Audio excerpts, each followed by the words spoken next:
Sabi ni Mama Mac, kailangan siya iangat. So, yun nga. Inangat siya sa strokes. Tapos, yan, naging mapungay siya.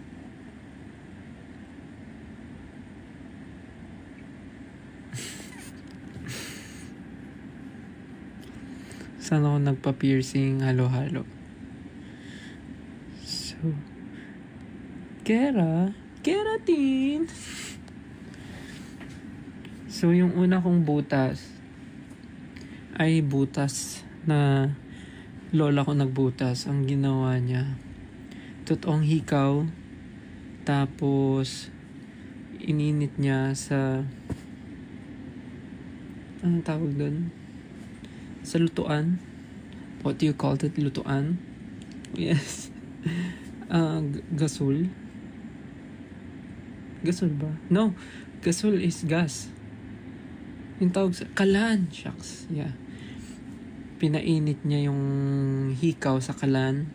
And then, after heating it sa kalan, tinusok niya bigla sa tenga ko. So, parang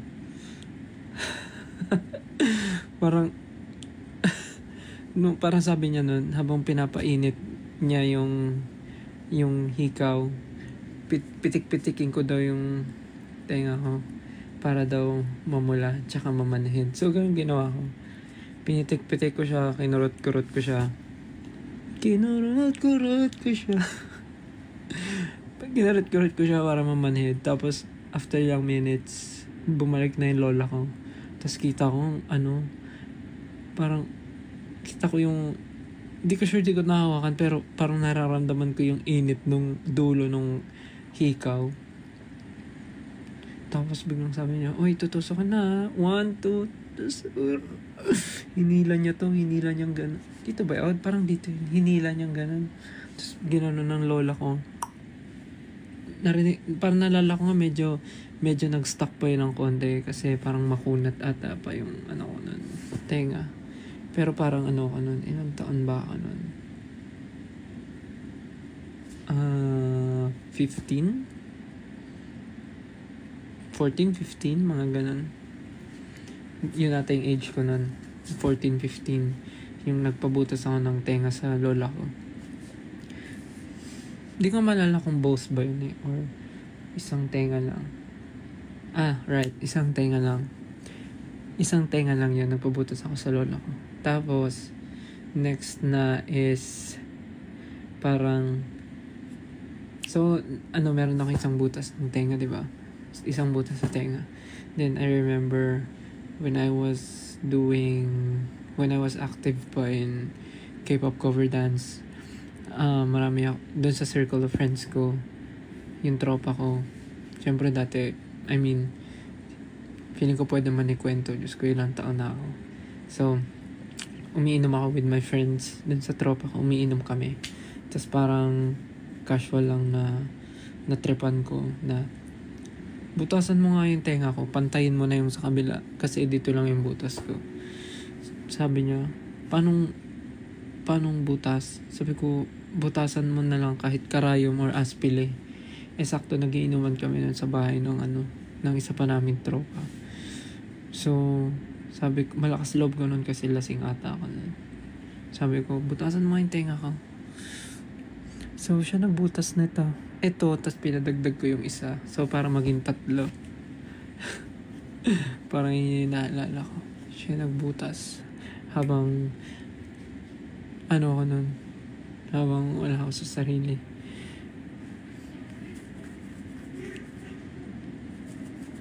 Tapos yung iba, the rest is history. History! Ano yun?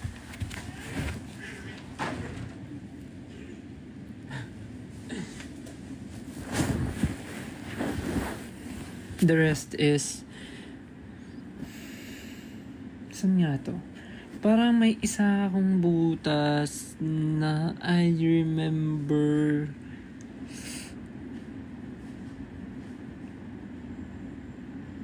Saan yun? Sa Taft ata yun eh. Sa Taft. 2.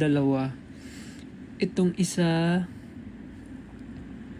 ba't wala tong nakasuksok? Butas ba to?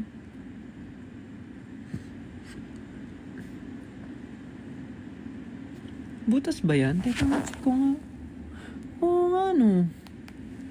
Ba't walang nakasaksak dyan? Alam kong butas ko 8 eh. So, 1, 2, 3, 4, 5, 6, 7, 8. Oo nga, ano to?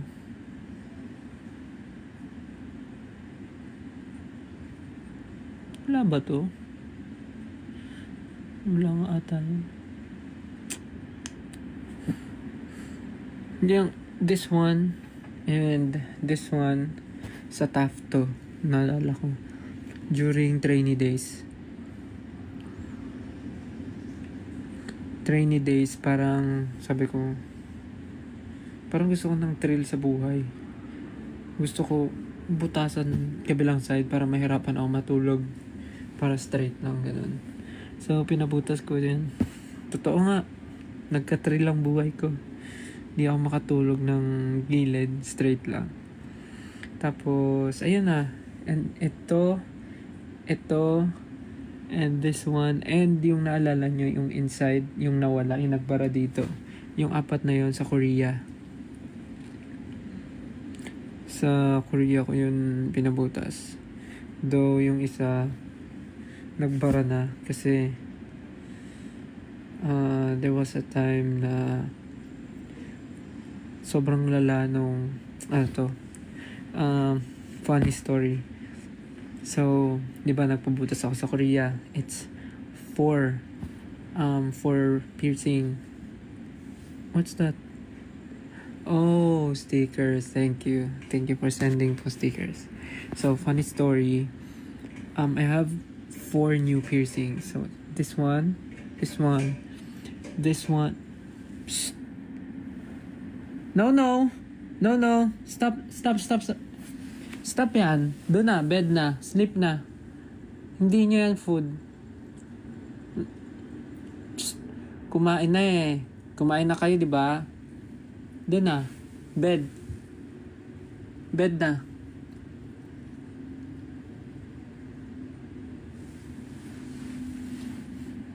No. Hindi yan sa'yo.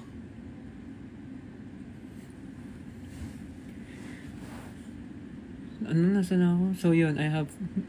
Ay, teka lang. Ay, makulit ah. No. Hindi yan sa'yo. Doon na, bed. Huwag makulit. Hindi ka na. Busog ka na eh. Makinalagsan mo. Bed na. Bed. Ako. Kami. Bed na. Bed. Sit.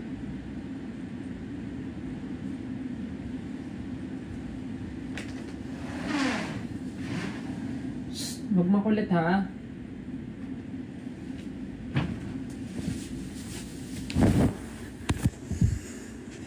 Sana, sorry. Nawala na yung kinikwento ko. So, yun nga, meron akong bagong 4 na piercing. Ito. Tapos yung... Psst. Ay, ang kulit talaga! Bed na. Sleep na. Punta na sa bed. Makulit ka. Sleep na doon.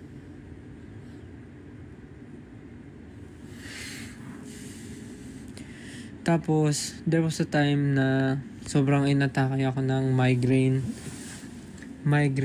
and vertigo. Tapos, hindi ko na alam ano yung reason but sobrang sumasakit yung ulo ko. And may time na hindi ako sure kung ulo ko ba talaga yung masakit or yung puso. Hindi ko sure kung masakit talaga sa akin, ulo or yung mata. Pero kasi diba connected naman siya. So nalilito na ako. So ang sinadjust nung parang official doctor namin. Psst. No. Ang sinadjust niya, magpa-CT scan ako ng ulo para makita kung may problema ba sa ulo ko kasi nga laging sumasakit. During tour, sumasakit. Tapos once na umatake siya, wala. Whole day akong nangihina, hindi makakilo, suka ng suka, tapos sobrang sensitive ako sa light. So yun, pag umatake siya, ganun yung nangyayari sa akin. Parang I remember na sa New York kami nun, merong isang instance na di ako nakasama sa isang schedule namin, which is interview. Kasi inatake ako ng migraine and vertigo at the same time. So, parang yung medyo half nung body ko, tama ba? Medyo half nung body ko, parang ano siya. Hindi naman siya paralyzed, pero namamanhid siya. Ganon. Yung kalahati ng katawan ko namamanhid siya. Tas hindi talaga ako makadilat kasi sobrang sensitive sa light. And then, konting galaw lang nahihilo. Then, suka ng suka. So, yun nga, sabi nung official doctor namin, magpa-CT scan ako. So, bawal pala pag nagpa-CT scan ka. Anong high blood? Hindi naman ako high blood. Hindi ako high blood, guys. Clear naman ako. Ano lang talaga, may ano lang yung mata ko. Merong something sa kanya. So, tawag dito, nawala tuloy yung kinikwento ko kasi naman sa high blood. Ba't naman ma-high blood? So, sa CT scan pala, bawal yung may mga metal sa katawan mo. So, hagoy talaga. Kahit bagong piercing tong mga yan. Kailangan tanggalin talaga. So, tinanggal ko lahat yan. Tapos, isipin mo yun, isa-isa ko tinanggal. Isa-isa kong tinanggal talaga, Diyos ko. Nung time na yun, syempre medyo bago pa sila. Bago pa yung hikaw ko. Tapos, ito kasi yung hikaw na, alam mo yun, yung parang bilog. What do you call this one? Yung ganyan. So, hirap na hirap ako tanggalin siya sa hospital. Hospital ba yun? Clinic? Sa hospital. So, tinanggal ko siya. Isa-isa. Especially yung nasa loob. Helix ba tawag doon? Hindi ko alam eh. Pero yung stud, ayan, yung mga stud. Pero yung isa doon sa loob, sobrang nahirapan ako tanggalin yung helix. Pero kailangan talaga tanggalin kasi nga bawal sa CT scan. So, tinanggal ko siya. No choice ako eh.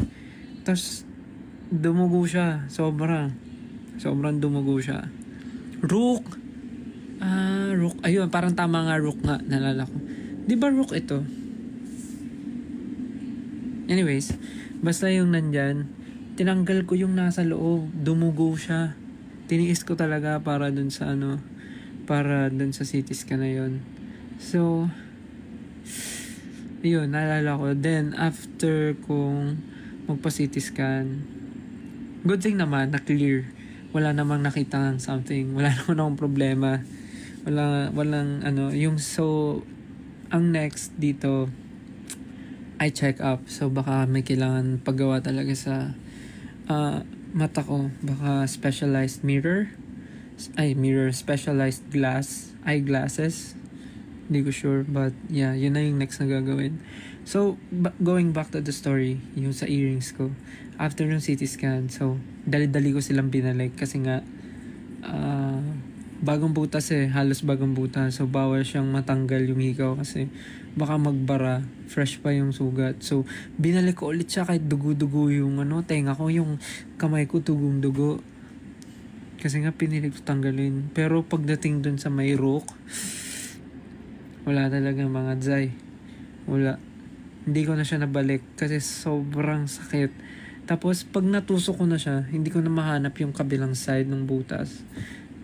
Kasi kahit anong kapa ako, hindi ko siya makapa yung butas sa part na yun. Kaya, so, ayun na.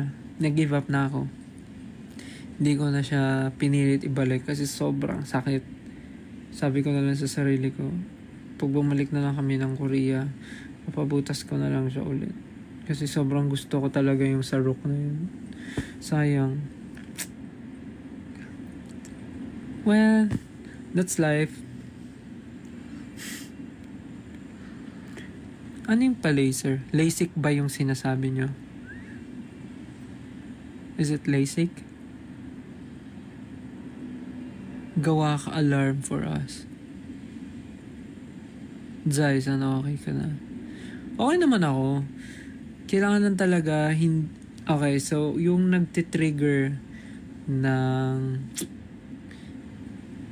migraine ko is muna pag kulang sa tulog.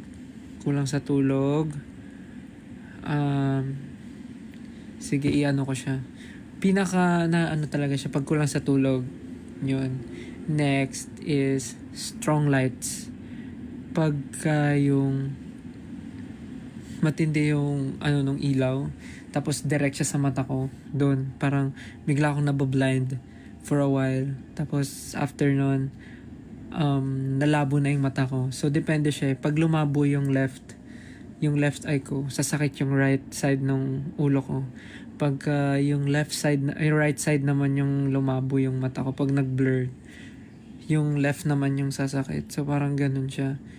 So yun, malakas yung natitrigger siya pag malakas yung ilaw. Kaya papansin nyo, pag mga shows namin, bihira kaming mag-strobe lights. Kasi yun yung nagpapatrigger sa migraine and vertigo ko. Alam naman ng team yun. Kaya, yeah, I have astigmatism din. Nagkaon na ako, lab. Sabi, nagkaon ka na, lab? Kaon ako, lab. Tapos yun, nasa rider naman namin yun, sa lights, na hindi pwede na magpa-strobe ng sobra and directly sa amin, sa stage. Kasi, atakihin talaga ako, Jai. So, yun ang story. Ano pa pala, nakalimutan ko. So, pagkakulang sa tulog, tipong 2 hours, 3 hours, parang 2 hours tulog, tapos biglang gigising ng maaga, ganun. Tapos, dire-diretso, walang pahinga. Yun. And then, strong lights. Next is, pagka yung scent, yung sobrang floral, yung sobrang mabulaklak na amoy. Okay naman ako sa ganong scent, pero pag sobrang mabulaklak yung amoy, yun, isa rin yung sa nagpapatrigger. Yung sobrang lakas, yung sobrang bango na talaga, parang pag ginawa mong buhay yung Downy passion, ganon. Kung ginawa niyo siyang tao at buhay siya at naglalakad, ganon. Pagka ganon yung sobrang, alam mo yung mga amoy sa, ito, don't get me wrong, I love the smell of yung mga bagong labang damit. Pero alam niyo yung mga amoy sa laundry shop, yung sobrang bango ng mga Fabcon, yun, pag yun naamoy ko talaga, isa yun sa medyo nati-trigger somehow yung migraine ko. Anong Zonrox? Fabcon nga eh. Ate ko naman Fabcon. Yung sobrang bango. Parang mali yung Zonrox mo. Tapos siguro pinaka-least is paggutom. Paggutom talaga, like malipasan ng gutom, yun, isa rin yun sa nalakas magpa-trigger. Though lately naman, bihira ako magutom kasi on time naman ako kumakain. Kaya yun yung dalawa sa, yung pinakadalawa yung mabilis yung effect. Kaya rin, yung sa strong lights, kasama dun yung paggamit ng phone. Kasi pag nag-phone, diba, parang meron siyang, ang tawag dito, yung brightness, so hindi ganun kaliwanag yung phone ko. Tapos meron siyang yung eye protection something. Sa mga Android, kasi may ganun, yung eye protection something, yung parang mag-dim yung screen mo. Tapos, parang medyo yellowish siya. May ganun sa mga Android. May ganun sa Xiaomi.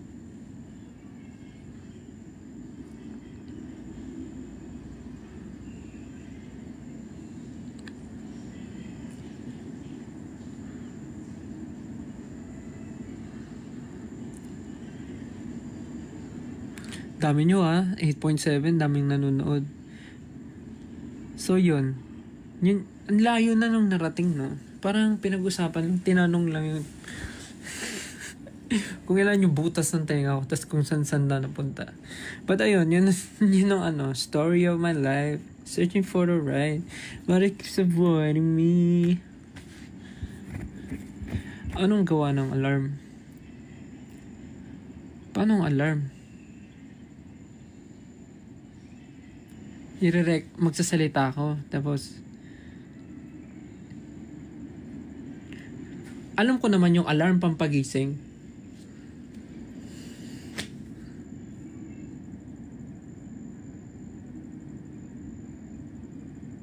Like, magsasalita lang ako, tapos parang gagawin siya.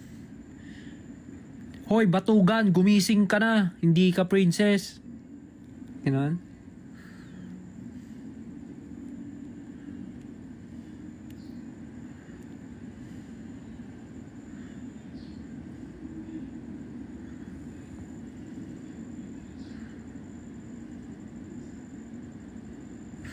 Hoy, gumising ka na. May responsibilidad ka pa. Kilos! Ganon. O gusto niya yung good morning. Kilos ka na. Pag di ka kumilos, kikis kita. Yeah. Ganon bang mga pampagising gusto niyo?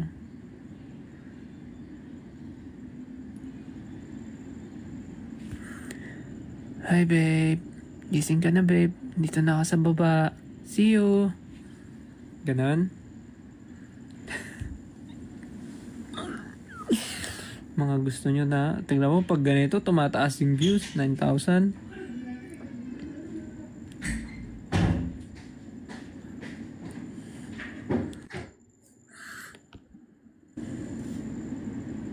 Yan may alarm na. Pwede na yun.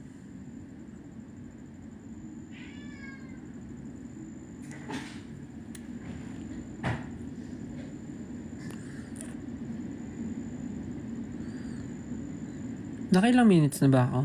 Baka pwede na ako mag-end. Sabi naman ni TikTok, saglit lang eh. Pero ba't ang daming viewers? 9.1. Anyways, so yun lang naman yung reason ba't ako nag-live. Kasi sinusunod ko lang si TikTok. Baka ito na yung daan para mawala yung pagka-shadow ba ng account ko. Salamat sa nanood. Kahit parandalian lang, mabilisan lang. 9.1 viewers. Thank you. Dami nyo. Bawi ako next time. Kailangan ko na rin magpahinga. Di ba nagkwento ko kanina, sabi ko bawal akong mapuyat. So, gusto nyo ba mapuyat ako? Gusto nyo ba sumakit ulo ko? Di ba? Hindi naman. Gusto nyo ba sumakit yung ulo ko? Di ba? Hindi naman. Tulog na ako.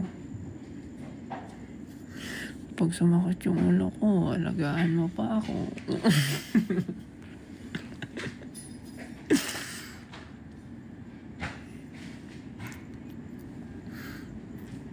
Sige na.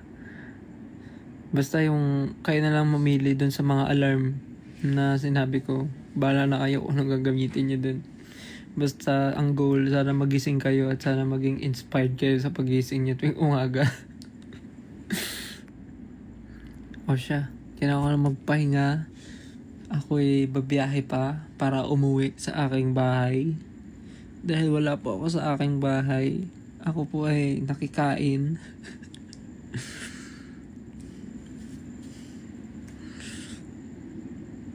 Babiyahe pa ako at maliligo. Actually, maliligo pa ako pag uwi. Okay, sige na. Thank you. See you soon. Matulog na rin kayo. See you. Bye-bye. Good night. Love you. Love you.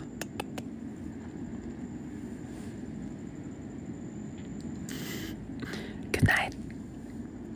Bye-bye. See you.